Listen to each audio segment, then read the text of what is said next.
Hey everyone, greetings from Brno, from South Moravia, here in the Czech Republic. So we are looking at the end of this quarantine. It's in sight. It is Monday. So on Monday, restaurants and bars will reopen here, and limited capacity for sure. But I'm excited to eat at some of the restaurants I've been craving the past few months and see some friends and see some familiar faces. I think everyone's craving that normalcy again, but of course, I know I am proceeding with caution. I hope you all are as well. I've got WSET diploma coming up, so there is nothing that is going to jeopardize me and getting that diploma. So I'm taking every precaution I can to stay safe, and I hope that you and your families are as well. And in the meantime, I hope you're drinking delicious wine, hopefully Moravian wine. And yeah, I am thrilled today to talk about a winery that I haven't mentioned in any of my videos. And I've tasted their wines around the city and at tastings, and the wines are spectacular. And after talking with the family, the Baláž family, I'm so excited to feature their wines today. So today I am featuring Baláž Winery from Dolní Dňájevice here in South Moravia. So before I get into the winery and the wines, I do want to kind of set the stage and talk about Dolní Dňájevice and its importance in South Moravia. So talking a little bit about history, so important to wine and how we understand it today. Prior to what we know as South Moravia, this whole area, hundreds of millions of years ago, was actually a sea. There was a sea in this area. And once that sea retreated, about 300 million years ago, there is land as we know it today as South Moravia. But what that sea left behind is an ancient bedrock of very old soil types of fossilized marine animal life and different sedimentary soils and calcareous limestone. And this bedrock is of prime importance because it creates this ideal scenario for vines to be planted today. And since the 12th century, vines have been planted and wine has been made in this area in Dolní Dňájevice. So this is a very old region steeped in wine history and tradition. But fast forwarding a little bit to the 18th, 19th, 20th centuries, a little bit more present day, the region was inhabited and populated mainly by Germans. And these Germans had brought with them their vine growing viticultural techniques and traditions and winemaking practices from Germany, introducing grape varieties like Rhine Riesling. So the importance of the German population to the region is primary, because otherwise we wouldn't have this area steeped in viticultural tradition and traditional winemaking practices like we know it today in current modern day. So after a few world wars, World War I, World War II, in 1945, the Germans in the region were booted out, and the Czech Communist Party took hold of the region. And that's so important to understand, because at that time, there were families that owned multiple hectares of land, let's say 10 hectares or 12 hectares. Once communism got a hold of the government, that land was actually confiscated and returned to the state. So it was state-owned. So there was no privatization or commercialization of small family wineries. The wineries were not able to label their wines and sell their wines like we know it in a free market today. So a huge blow to the wine industry, and unfortunately it left the Czech wine industry, and South Moravia in particular, a little bit behind of its neighboring countries like Austria. So until about 1989, there was no commercialization or privatization of wine as we know it today, with these bottled wines like we see them and enjoy them. So understanding that, I think, is a better way to appreciate all of the hard work and vision that the families had in terms of what they saw for their future. the Baláž family being the #1 prime example of this. So despite the fact that the Czech Communist Party did confiscate their land, the Baláž family continued to make wine. So even through these really hard times, they made wine and they put the wine into barrel and just tapped it off for their friends when their friends or neighbors or local people in the village needed wine. But after the Communist Party lost control in 1989, the Baláž brothers, Jan and Jiří Baláž, the patriarchs of Baláž family winery today, they saw a vision and they decided to go ahead and brand their wines and create their winery as Baláž Winery. And I'm so happy they did, because their wines are delicious and they show such complexity and they're so defined, and they really represent this incredible wine growing region so steeped in history. So talking a little bit about more present day, more modern day, Jiří and Jan Baláž are still head winemakers of Baláž Winery. They farm about 12 to 13 hectares of land, producing between 60,000 bottles a year, of course, depending on the vintage. Jiří's son, also named Jiří Jr., is starting to understand a bit more of the viticulture and winemaking practices, and is playing a major role in the winemaking of today. And he was so kind in dropping off these bottles for me to taste and talk about today here on video. So thank you to Jiří Baláž for sharing their family's wines with me. I'm so excited to talk about them, and I'm not going to waste any more time. I'm going to jump right into it. So talking about the first wine today I'm going to be tasting is their Riesling Grinski. So this is Baláž Winery, Riesling Grinski, 2018. This is a Pozdní Suké Riesling, so dry Riesling. Now, this particular Riesling was vinified from purchased fruit. So the Baláž Winery they do have a cooperation with a local grower in Valticka, in Mikulov, just the neighboring village just south of Dolní Danajovice. And they purchased the Riesling Grinski grapes, the Riesling grapes, from this grower and vinify the wine at their winery in Dolní Danajovice. It's fairly common practice to purchase grapes from a local grower. Like I said, they do purchase a small amount, but they also do grow their own grapes on their own 12 hectares. But going into their Riesling Grinski from Valticka today, side note, if you have not been to Valticka, it's beautiful. It's one of the oldest villages in South Moravia, and it's home to the Liechtenstein Castle, which was their summer chateau. It's a beautiful village. The National Wine Salon is there. So plan a day trip this summer if you can dodge your way through the train system of South Moravia. It's definitely worth the visit. But going into their Riesling Grinski from Valticka, from Mikulov, but vinified, like I said, in Dolní Danajovice. The wine has a pale lemon color, the slight green reflection on it, but the wine's clear of any sediment or haziness. There's no cloudiness in the wine.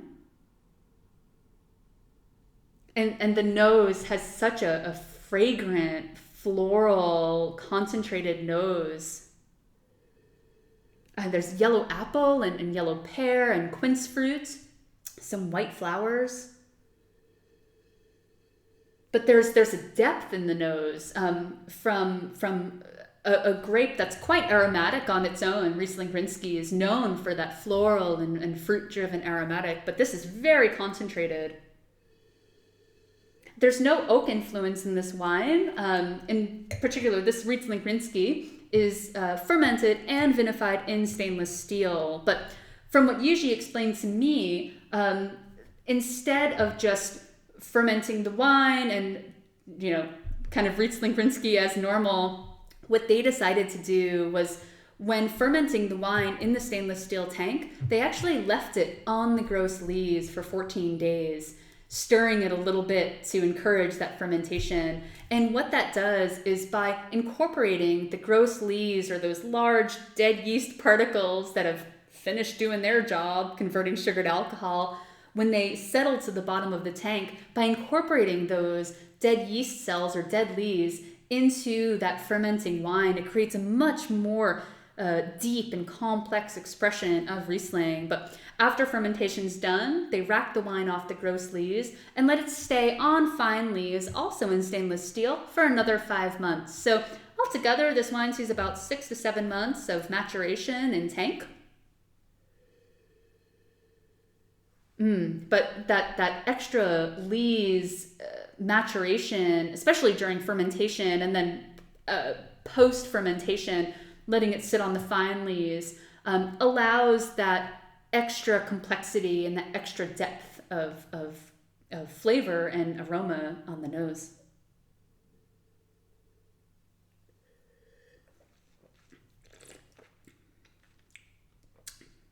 But just so characteristic of Riesling. Bright acidity, high acidity, quince fruit, yellow pear. There's like a touch of like jackfruit in there too. This kind of fruit that I used to actually cook a lot of back in Queens, back in the day. But there's this really juicy, succulent fruit, and it's like biting into a yellow pear.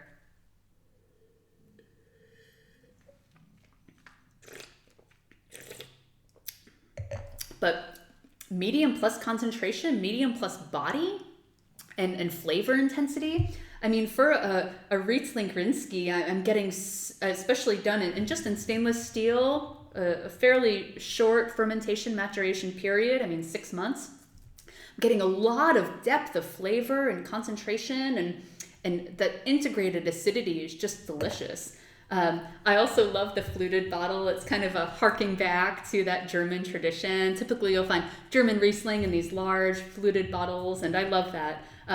Additionally, I love the fact that it's screw cap.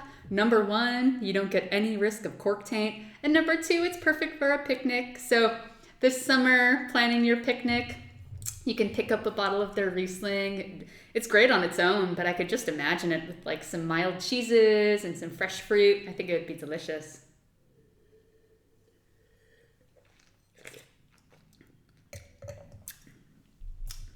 But what I like about it is because it's done in stainless steel, there's none of that oxidative quality, none of the oak quality to it. So you're getting that vibrant, kind of racy acidity from Riesling, backed by that yellow fruit and just depth of texture and concentration. It's just delicious. So I'm so excited to have their Riesling, which I think just does so fabulously in this area. But talking about the second wine today, which you might notice a pretty graphic label. It's pretty innovative here in the region where a lot of labels don't have this many images on it. This is Pontic. This is their Riesling Valticka 2018. And I'm going to hold it up real close because there's so much going on. So it's a collage of just things and characters and idols and TV characters and a car and just all kinds of fun, kind of whimsical influences in culture and TV and music. And so it's such a fun, just a different style of label that I've ever seen in this region. The most important part of the label, of course, is here. So this is their Riesling Valticka 2018. There's a lot to talk about with this wine. So first off, the name Pontic. I was, of course, curious about how this wine got its name, Pontic. So Pontic was actually the name of that sea that I mentioned before. So this was the sea that was separating Michelob from Poisdorf in Austria, northern Austria, or the Weinviertel. And so Pontic is actually a collaborative effort between Baláž Winery and Taubenschus Winery located in Poisdorf. And they decided on this name as a kind of symbol that was a unifying fact between the two areas, between the two regions, between the two countries. So Baláž Winery bottles their Riesling Valticka under this Pontic label, and Taubenschus Winery also produces a wine and labels it under their Pontic Winery as well. So this collaborative effort I admire so much because it just shows this unifying factor that wine does bring people together at the end of the day. And I love that. And Taubenschus Winery also makes delicious Gruner Veltliner and delicious Weissburgunder. So get your hands on some if you can. But talking today about Baláž Winery's Riesling Valticka. I've talked about Riesling Valticka, Welschriesling at length in previous videos. It's one of my favorite grapes. For me, I think it signifies South Moravia at its best. For me, it's the grape of the region. And Baláž's Riesling Valticka does it justice. So with this wine, there is actually a wax cap on here too. There's only one barrel of this wine made.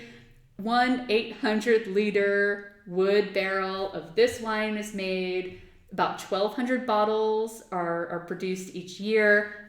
This is a fairly new project, and like I said, the Baláž family is experimenting with all these different techniques, and I'm so happy they are because they're taking on a different expression of one of my favorite grapes in the region, Welschriesling.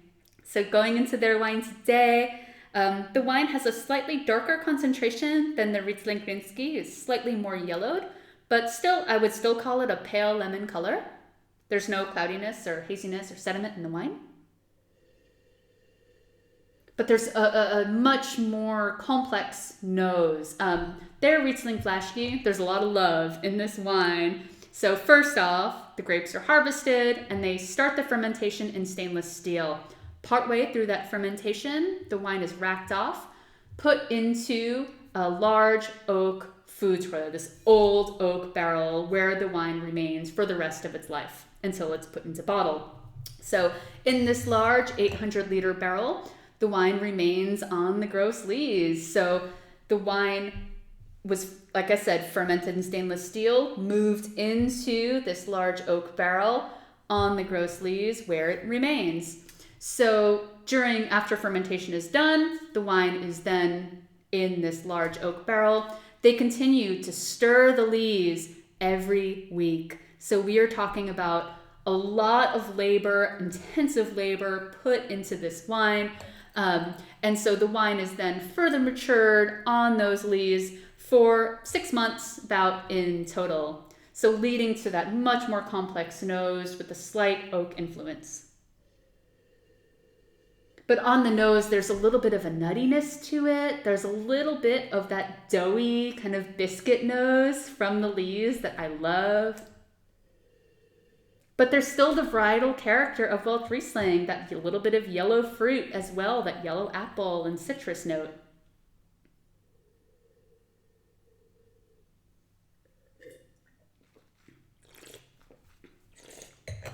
But, oh, yum. So the texture on this is even more so than in the Riesling. About medium acidity on here, definitely not as high as the Riesling Rinski. Much more integrated acidity. More of a textured body to it, medium plus body, medium plus flavor concentration.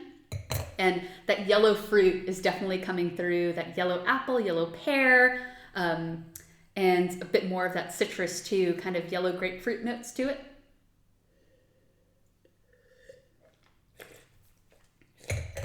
But a little bit of that nuttiness and a little bit of spice also is coming through.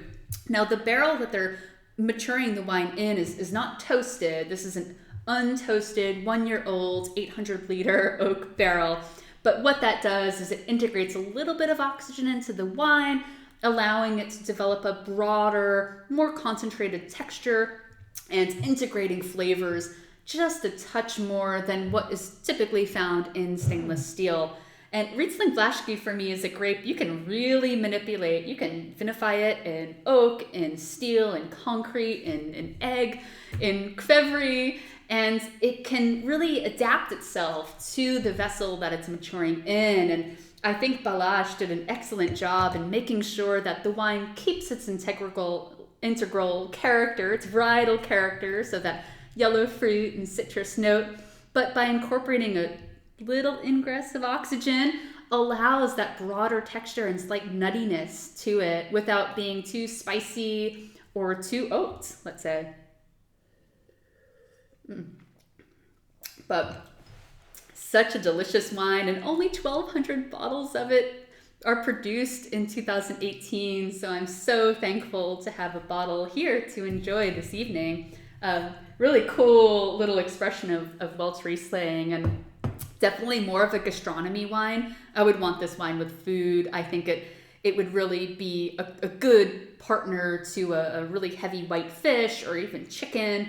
I think it could hold up to a white meat very well. And talking about the third wine, I usually have 2 wines, so 3 wines is a treat. I'm excited to talk about Pinot Noir today. So this is Baláž's Riesling Tannowitz, and this is done in Barrique. So Tannowitz is the German name for Dolní Tannowitz, for the wine village that where the grapes are grown. And so, like I mentioned before, this German heritage is so important to understand why the grapes are grown there and the names that they take on now. So the Baláž Winery decided to take that German tradition, that German ancestry, and label their wines as Tannowitz, as a symbol to show the history that came before them. And I really appreciate that extra little touch that they added to their wine labeling. So Riesling Valticka is not heavily planted in the region. There are wineries that produce it, some stellar examples. And for me, it's a fantastic grape to grow in this area. We have a very similar soil type to Burgundy, cool climate. It does not get super hot here, although climate change is definitely playing its role. But in general, this is a fantastic region to grow Pinot. It's labeled here as Riesling Modré. It's just the Czech name for the grape. But this wine also sees a lot of love. So their Pinot Noir grapes are from their own vineyard sites. This one particular is from their Zimný Vrch vineyard plot. And this wine is matured in French Barrique. So 225 liter François Frère French oak barrels, or Barrique barrels. And this is a special Pinot. And in fact, I actually decanted a little bit before this whole video because I feel like this wine needs an extra bit of love and needed a little bit of air as well. So this is their 2016 Riesling Modré Barrique Tannowitz. So the wine has a very pale color. It's a slightly ruby core, but I would call it more garnet, and it's got a slight orange hue to it on the rim. There's no cloudiness or haziness in the wine. It's just so fragrant. It's like crushed rose petals and raspberries and cherry. And there's hints of spice too, and sweet spice, but the spice is not overpowering. It's very fragrant, very floral, and very red fruited. And the alcohol is not too high on here either, which I very much appreciate. Wow, it's 14% alcohol. I wouldn't have actually thought that on the nose. It's a very delicate nose. And so fragrant in terms of that red fruited characteristic, and the color as well, very pale color.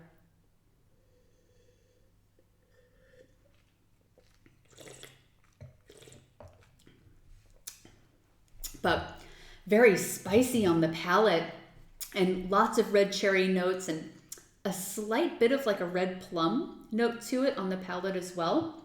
A little bit of that tannin's coming into play. Put it at like medium tannin on there, but very soft, delicate, integrated tannins. This is not a drying tannin to it. Quite powdery, actually.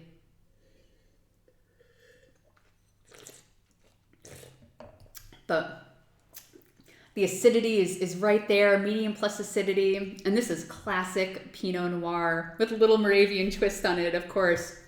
But it shows more of that crushed rose petal, kind of crushed flower notes on it too. And that little bit of oak is just playing its role to give it the structure, to give it a little bit more tannin, and just integrating and incorporating those floral aromatics with that little bit of spice. It's just fantastic, and such a fragrant fragrant, pretty nose. I'm so excited to have these wines this evening to enjoy. And if you want to buy Baláž wines, you can head over to Rock Wine Bar in Brno. It's actually pretty close to where I live. It's near Bendovo na Městí. If you're closer to Kotlarska, there is another wine bar, or Vinoteca, as I might say. I have to cheat on this. Černá Ruče, I hope I'm pronouncing it right. Černá Ruče is a Vinoteca located near Kotlarska Street, and you can pick up Baláž wines there too. And if you're more of an e-shop person, you can go on the Wine Growers Association of Dolní Dunajevice. It's called Dunajovské kopce, and that's the Wine Growers Association that there's about just over a dozen winemakers that participate in this Wine Growers Association in Dolní Dunajevice and the Dunajovské kopce, the Danube Hills, as it's translated. And they have an e-shop where you can purchase Baláž wines right there, and I will list the link right here on the video. And if you haven't tried these Baláž wines, definitely pick one up this summer. Such a range of styles and different techniques that they're using. And like I said, 100% family-run operation, so it does not get better than that. And I am so excited to hopefully visit them this summer in Dolní Dunajevice. As long as conditions look good, I will be there. If you want to join, hit me up on Messenger. I'd be happy to have some company. So that being said, cheers to Baláž Winery. I hope everyone stays safe during the reopening after this quarantine and drinks lots of Moravian wine in the meantime. Ahoy from Brno. Cheers. Na zdraví.